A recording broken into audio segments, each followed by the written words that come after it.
Hello everyone. So this is the second video on the continuation of the MongoDB I'm working on, in which I'll go through each and every aspect of MongoDB.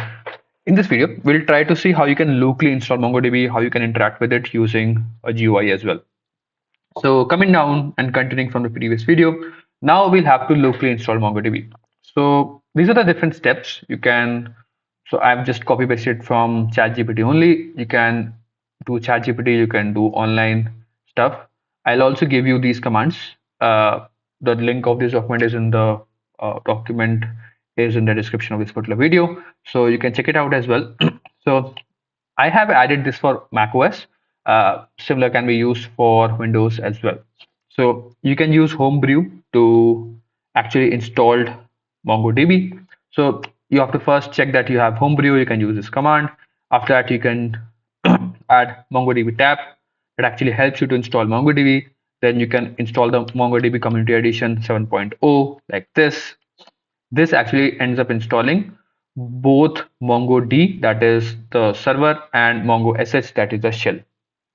Okay, now you can do these commands. I've already done it. You can open your terminal and do these commands uh, like one by one or in this order, and automatically your Mongo will be installed. This Mongo Community Edition will be installed. Now to start MongoDB, you can just start or use this command that actually starts your MongoDB in the background. And you can use brew service list that gives you a list of what all are the background services that are running by brew, and surely there will be MongoDB inside it. And I can show you this as well. So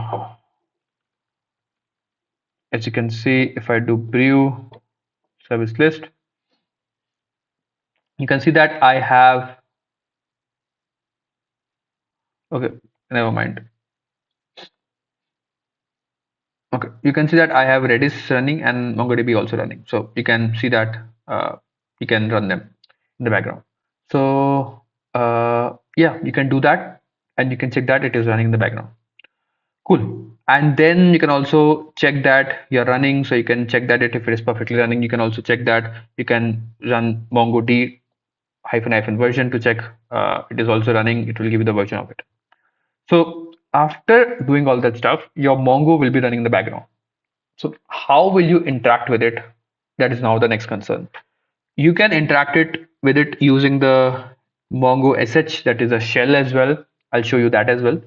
More on all the commands and all that stuff will be in the next video. But in this video, I'll talk about how you can interact it with the GUI as well as uh, you can say this shell as well. So to interact with MongoDB using a GUI, you can use MongoDB shell.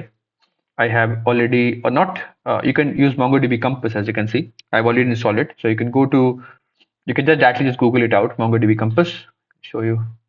Or you can just directly Google out MongoDB Compass, go to all the steps, install it in your macOS. After installing it, you have to connect it. Now, you can see that there is a default port. When you do all that stuff, it automatically connect to the default port, and you can directly open your MongoDB. So you can see that whenever you click on it like this, okay, this opens, this screen opens, and you can add a new connection, and this is the default port. You can directly connect it, you can give some name, and you can save it and connect it. So it automatically connects to this, whatever name you are given, and you can connect it like this. So this MongoDB connects to this particular localhost server because that is running in the background. Now by default, it has admin, config, and local as a different collections, as you can see. Or not actually the collections, these are different databases. Okay, collections we'll make inside it. But these are different collection databases that already exist beforehand. Okay, now we have for our testing purpose, we'll make one more database here, that is learning Mongo. So you can create a collection. Oh, this is not a collection. You have to first make a database. You can click on here. You can make a database here like this. You can make learning Mongo like this. So this will be created. Now in this database, you have to now make a collection. You can create collection here. You can add your collection name. So let's say I've added user here, users. Okay. So now a collection is made, which means a table is made. Now you can add data inside it, which is like a document. So how you can add it? You can add it like add data, insert document. So the system automatically gives you an ID, which I've told you, a global ID. You can make it unique as well by your own as well, but you can use system generated ID as well, whatever suits you fine. So this is one of the fields. So as you can see, this is a nested field, which is ID, which has one more field inside it. But yeah, generally just means that this is some ID that is used as a unique identifier. Now, if you want more fields, let's assume I want to add name, code explainer 2. I want to also add, let's assume city, ABC, something like this, and you can just insert. Now, what you can see is that these are unique IDs that are generated automatically, and these are two now documents inside this user collection. Fine. So, yeah, you can visualize them, you can see them. I think so. You can also see the properties or the fields, actually, the fields inside this particular document as well. And yeah, now you can find out here that there is some way to find any document in this particular collection.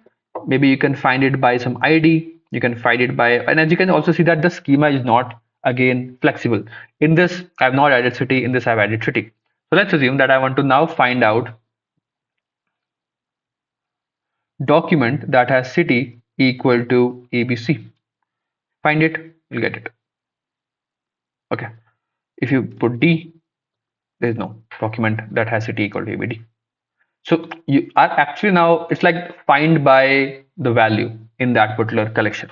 So you are doing this and you can visualize this easily using MongoDB Compass. So yeah, you can make different, you can make more collections here as well in this particular database as well. So now you can see that you have the schema, you can explore more schema. When we go to the schema section, we'll explore more on this, but you can see that there's an index as well. And as you can see, it's automatically unique and there is automatically an index added for this ID field, which I've told you. Okay, now it has two documents. As you can see, if I remove this, it has two documents inside it. And yeah, more on this UI, and when we'll talk about more stuff, I'll take you more through it. More to now going to two more things. You can now interact with this using this GUI, MongoDB Compass. You can also open the shell here as well. If you can check the shell, that is this test, you have to first show what are the databases it has. It has this, so you have to first use learning Mongo. Now you are in learning Mongo database, which is that I'm selected this particular type of collection, MongoDB. So this is so let's assume I have selected this database. After this, I have to, you can say, I can show the collections inside it, and it only has users. So maybe I can use that db dot users dot find, and this is just like printing all the values for the user collection. And for the DB, I've already selected I have already used the learning MongoDB. That's why I've that you can use DB, and it lists down all the different documents inside this user collection. Fun now. So this is how I'll go through all these different type of commands later on as the video progresses. And this is how you can interact with the shell as well. You can use the UI as well. You can also interact this using the terminal as well. If you go to terminal, and you can see that if you open a terminal and if you write mongo sh here, you will go to a terminal and that looks very similar to this test, and you can use the same thing. You can show databases, you can then use learning mongo, the same command that I'm using here. Then you can again do db dot users dot find, and you can get the list of all the different type of objects, this and this. Cool. So you can do the same thing using the sh mongo sh in terminal, or you can use mongo sh again. So this is mongo sh only in this GUI as well. So, and you can exit it out from here as well. So you can use anywhere, but we'll be using both Mongo SH in this here, and but I will be using MongoDB Compass only here, and you can say you can also use this GUI as well. So that is how you can locally install MongoDB, connect your local running instance to MongoDB Compass, and also interact with it. In the next video, we will first go through different commands, how you can add, like, what are different type of use cases. In the next video, I'll talk about indexes, and in the next video, I'll talk about how you can integrate this to your code. So I hope you understand the logics and the different parts, and you like this particular video. Do hit the like button for this particular video. I will see you in the next one. Coding, and bye.